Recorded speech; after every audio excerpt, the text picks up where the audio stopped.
In this lesson, we will smooth out our gallop animation and then set it to cycle.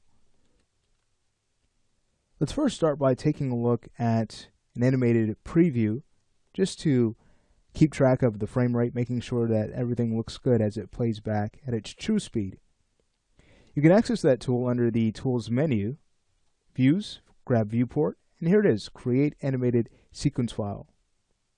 Was once named Make Preview. So at this point, we can either use it from here, or feel free to add it to your Animate Quad menu. So when we Alt-right click, we can just go ahead and grab it from this list. It's a little bit faster. If you'd like to do that, simply head over to Customize, Customize User Interface. Underneath all of your commands here, in the list at the upper left, you can go ahead and get to that section a lot faster by hitting the C key. Then you can scroll down until we find the Create Animated Sequence File tool. So at that point, you could either create your own custom quad menu or simply choose the animation menu and then just add that to the list. Make sure if you do that to save out this preset so you can always get back to this tool. But with that being said, I'll now go ahead and choose Create Animated Sequence File. We can go ahead and take a look at our preferences. Typically with a cycle, you'll want to play back without the last frame in the playback, simply because the first and last frames are the same, so during the playback you'd get a pause. So I'm going to go ahead and set the range to 1 in 15. Everything else looks good. We don't need a large image size, so that will help compression-wise, and that will also help us to just focus on the animation overall. Okay, great. So everything else is good. I will now pause the video, and when I come back, we'll see our result. And here it is. All right, so we can see that the upper body is a bit snappy. However, overall, this looks really amazing, and we don't have much cleanup work to do.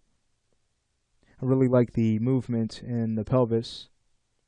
The legs look great. I don't think we have much cleanup work to do as far as the legs are concerned.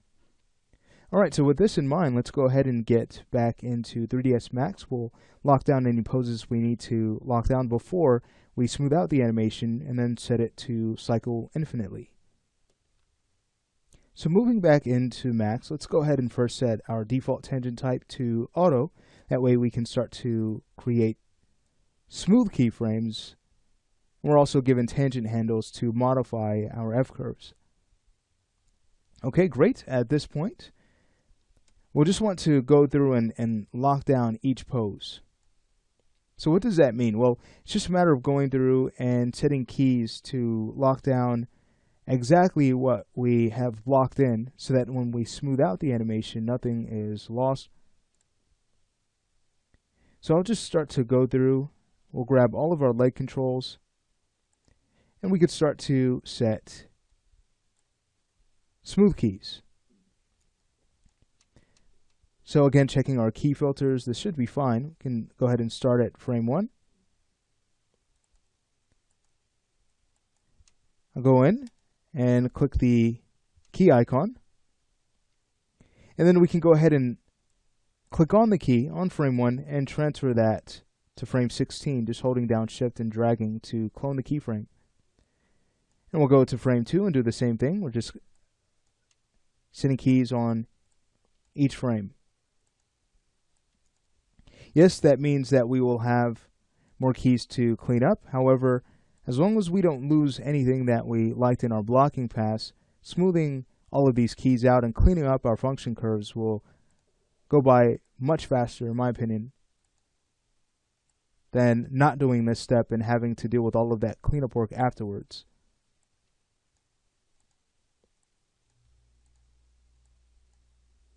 Okay, beautiful. So that should be all of the legs, and that's really all we needed to lock down. So at this point, let's go ahead and grab all of our control objects and move over to our curve editor. Now we should see all of our function curves pop up. If not, you'll want to head over to Options and check your Auto Expand, Auto Select, and even your Auto Scroll settings. So under Auto Expand, I like to leave the default checked, so that's transforms and XYZ components. And then we could also check Animated. That way we can see any custom parameters we may have also animated. And that's indicated by these light blue function curves. And then Auto Select, again, I like to keep this set to Animated. That way, as we load in our curve editor, all of our parameters are automatically selected for us to start tweaking the F-curves ideally, without having to go through the entire list and find what we'll need to tweak. Max does that automatically. And then Auto Scroll, we'll go ahead and leave this set to default, selected in Objects. So we should be good to go at that point.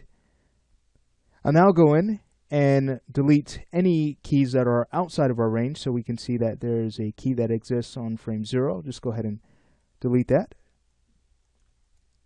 And everything else should be good to go. There are no keys after 16. So now let's go ahead and select all of these and set them to auto to smooth out our interpolation. And then we can head over to Controller, Out of Range Types, and set the animation to cycle infinitely. Beautiful. Alright, so to test this out, we can add frames at the end of the animation. Again, to do that, just hold down Control-Alt and drag with your right mouse button, and then you can start to scrub past your range. Beautiful. So everything is cycling just fine.